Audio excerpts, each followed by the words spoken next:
What's up, everybody? Week 13 for NFL and fantasy is in the books. Hope you had a good week. It was a fun football week for sure. And we're going to get into it. If you just need ads and drops for your seasonal or dynasty team, I'll have those in the comments below. But if you'd like analysis for what I saw in each game, whether I watched or highlights from a fantasy and real football perspective, I'm going to share the info. And I'm going to start with the first game of the week. Seattle Seahawks and Dallas Cowboys. Cowboys beat the Seahawks 41-35. I did watch that game. It was a hell of a game to watch. It was fantastic. Two playoff-bound teams. Most likely Seattle will make it, even though they're 6-6. They both were strong that day on offense. Geno Smith returned to his former glory. 334 yards, 3 touchdowns, and an interception. He also ran the ball for a touchdown. Zach Charbonnet, 19 carries, 60 yards and a touchdown, and he had 1 catch for 39 yards. So both had nice fantasy days. But the real winner that day, DK Metcalf. 8 targets, 6 receptions, 134 yards, and 3 touchdowns. Bro killed it.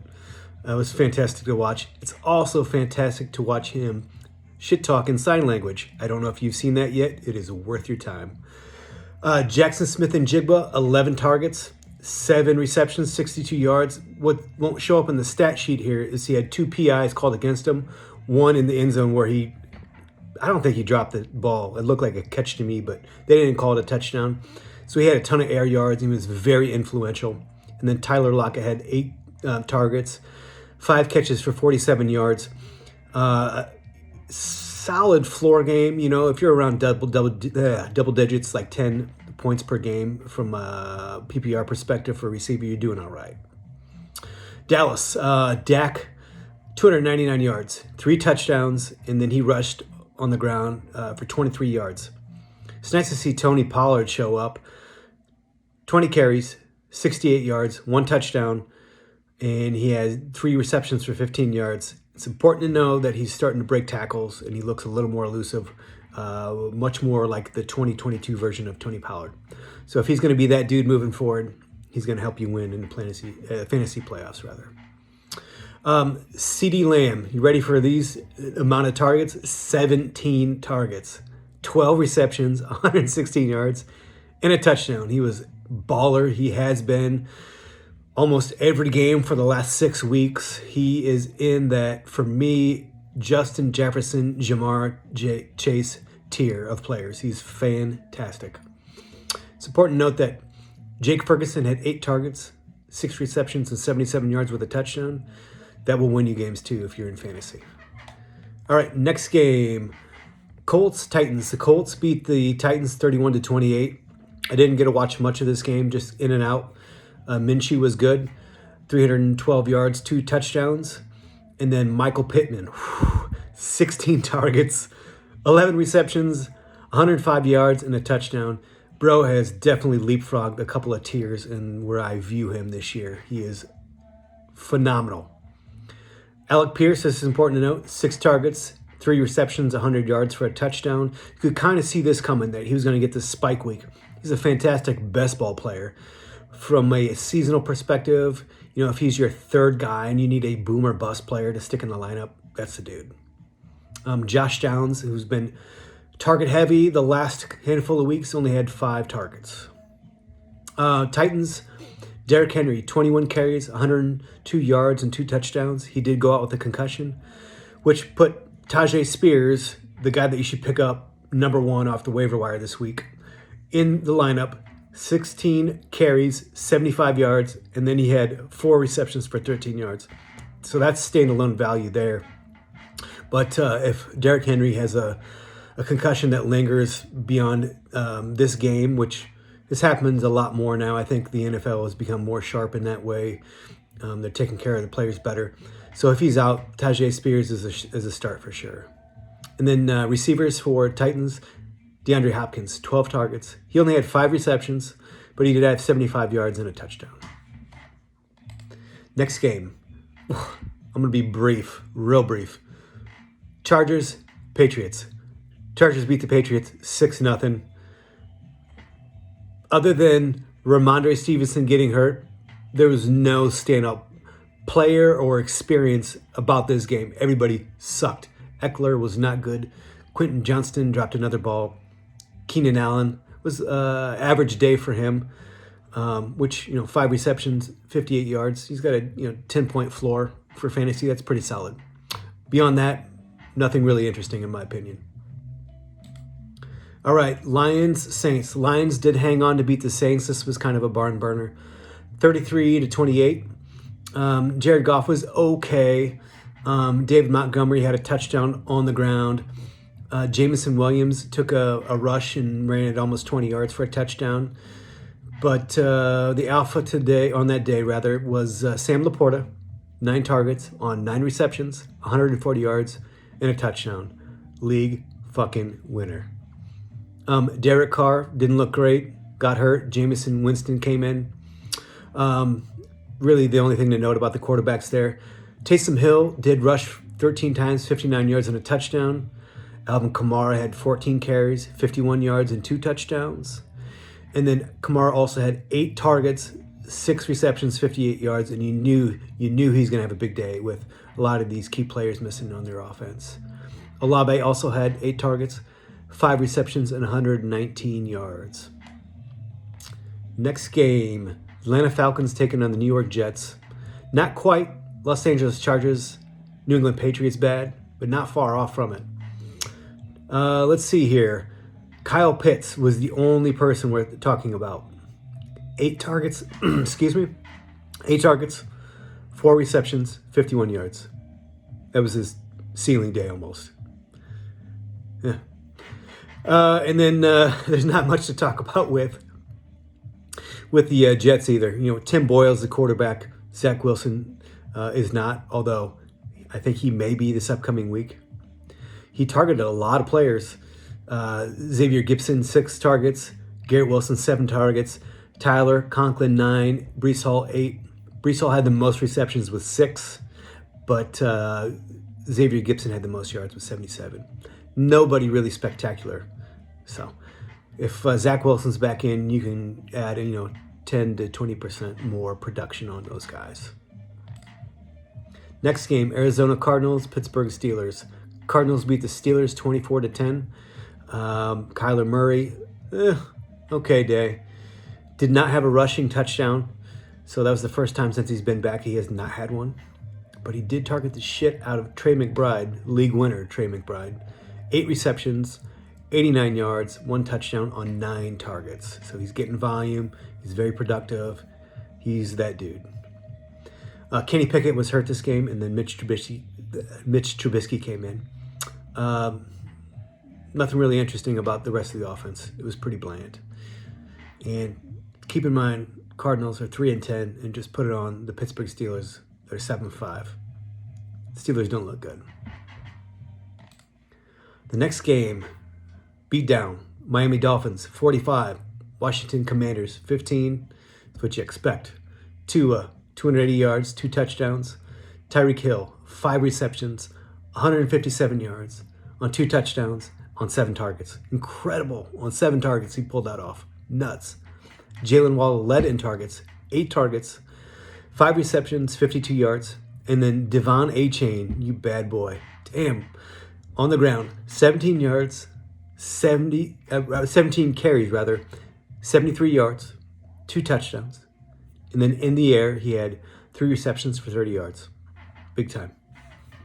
For the Commanders, the thing I really want to point out, it's not a good thing because everything else is pretty trash on outcomes that day.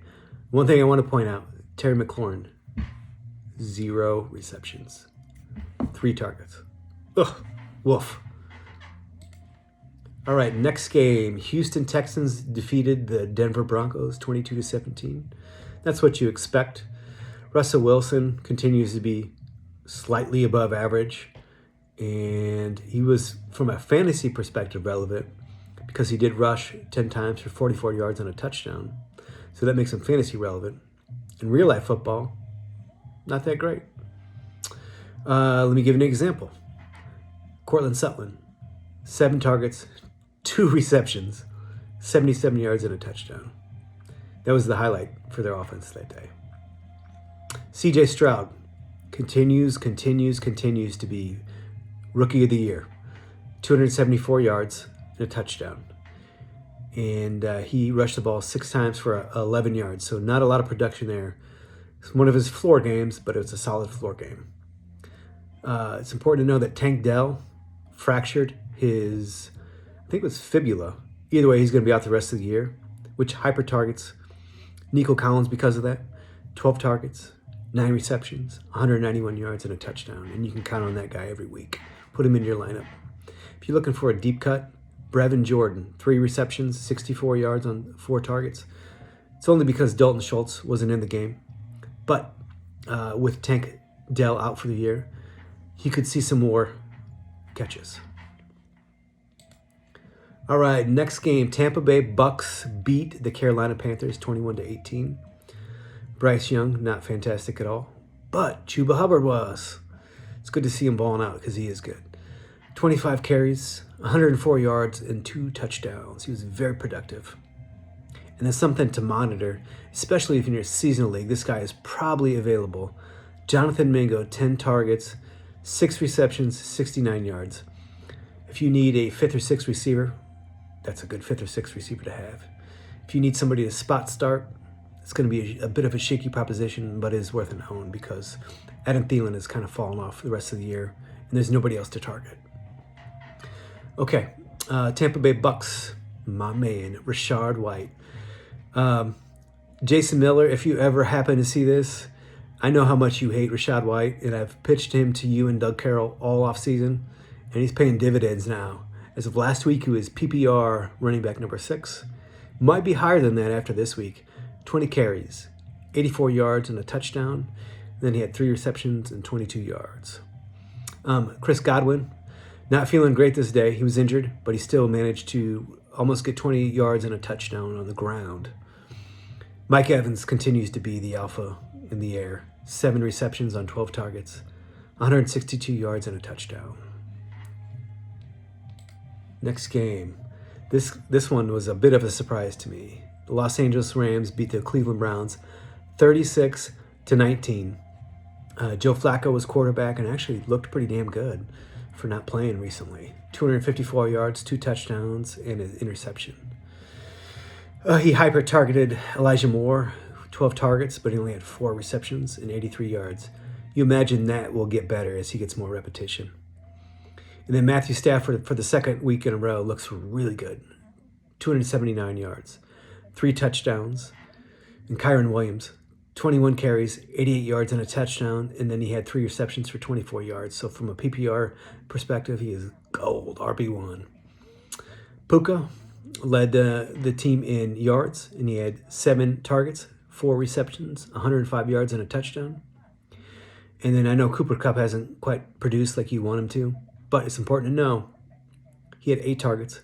He did have 6 receptions, 39 yards and a touchdown. So for PPR, he roughly got you 16 points. That's, that's not necessarily a floor game for him. Maybe that's more of an average game, but that's a hell of an average game to take. So he's looking a little bit better, and that offense looks like it's going to be moving upward. Cleveland, if Joe Flacco continues to play like that and a little bit better, they'll be fantasy relevant as well. So 3 more games to go. I did watch this one. San Francisco 49ers absolutely destroyed the Eagles 42-19. Brock Purdy looks like that dude. 314 yards, 4 touchdowns. Christian McCaffrey is that dude. 17 carries, 93 yards and a touchdown. 3 receptions and 40 yards. So 7 plus 9 is 16 plus a touchdown, so 22 points out of Christian McCaffrey. Pretty good day for him. Debo was money that day too. 4 receptions on 4 targets, 116 yards and 2 receptions in the air, and then he rushed a touchdown in too. So he was huge that day. Ayuk didn't have quite the day that you'd like him to have as far as volume goes, but it was still a good day. 7 targets, led the team as he should. 5 receptions, only 46 yards, but he had a touchdown, so he did you right. Eagles, Jalen Hurts, 298 yards and a touchdown, and then he always gets a tush push in he had another touchdown and another 20 yards. So from a fantasy perspective, he looked good. From a real life football perspective, he left me wanting more. Same with DeAndre Swift, who only had 6 carries for 13 yards. Hurts did hyper target A.J. Brown and Devontae Smith, 13 and 11 targets apiece. A.J. Brown, 8 receptions, 114 yards, and then Devontae Smith, 9 receptions, 96 yards, and a touchdown. So until Dallas Goedert comes back, those two guys are must plays. When Dallas Goedert gets back, A.J. Brown is a must play. Depending on your receiver stack, you may or may not play Devontae Smith moving forward. So keep that in mind. There's a reason for his wide receiver 1 production. I did watch this game. Green Bay Packers versus the Kansas City Chiefs. The Packers won 27-19, and the Packers look like the real deal. I could see that coming. They are a legitimate team. What I didn't see coming was Jordan Love looking like that dude at quarterback. 3 touchdowns, 267 yards, and then he had a couple of rushes for 10 yards. If he continues to play like this, the Packers are going to be tough to beat in the playoffs. A.J. Dillon, 18 carries, 73 yards. And then Romeo Doubs led the team with yards of 72, but targets leader was Christian Watson. Oh, man, he is a phenomenal talent. 9 targets, 7 receptions, 71 yards, and 2 touchdowns. He also had 2 rushes for 15 yards. But it's important to note he did leave the game with, not certain, I haven't seen a report come out yet, but it looks like a hamstring tweak of some sort. It's the same hamstring he's struggled with all year. I feel like in the past that was a damning thing for a player in the NFL or soccer. I don't feel like it's that way anymore. He should be able to correct it, even if it's not this year. He will likely miss a little bit of time. That sucks. But from a dynasty perspective, you got to feel good about owning that dude. Tucker Kraft had 6 targets, and Jaden Reed had 5 targets. Man, they're skill players I absolutely am head over heels for. And their defensive line is very strong. They will come after you.